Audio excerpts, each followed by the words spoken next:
సుమా, నువ్వు ఎవరితో సావాసం చేస్తున్నావు చూడు. విశ్వాసకి అవిశ్వాసకి పొత్తు లేదని అందుకే పౌలు రాశాడు. చీకటికి వెలుగుకి పొత్తు లేదు, దేవుడికి దయ్యమునకు పొత్తు లేదు. నువ్వు అనవసరంగా అవిశ్వాసితో, వాక్యం పైన నమ్మకం లేనితో నువ్వు సంఘంలో నువ్వు సావాసం చేసినావు అనుకో, నువ్వు కూడా వాక్యంతో నమ్మకం లేనివాడుగా తయారవుతావు. ఆ ప్రభావం నీ పైన పడుతుంది ఖచ్చితంగా, కన్ఫామ్గా.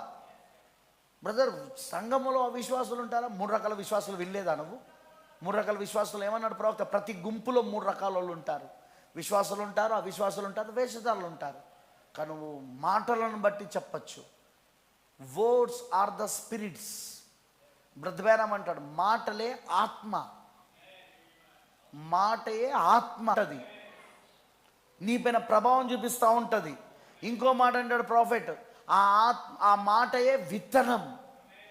అది ఆత్మ మరి విత్తనం. ఆ విత్తనం నీ మనసులో పడ్డదనుకో, నీ గర్భంలో పడ్డదనుకో, మనసులోని గర్భంలో, అది ఇప్పుడు మొలకెత్తకపోయినా 1 వారం తర్వాత అయినా మొలకెత్తుతుంది.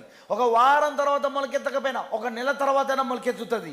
1 నెల తర్వాత మొలకెత్తకపోయినా 6 నెలల తర్వాత అయినా మొలకెత్తుతుంది. అది కానీ మొత్తానికైతే మొలకెత్తుతుంది, మొత్తమునకైతే అది మొలకెత్తుతుంది. అందుకే పులిపిట్లను ఎవరు పడితే వానికి ఇవ్వకూడదు మనం. ఎందుకో తెలుసా?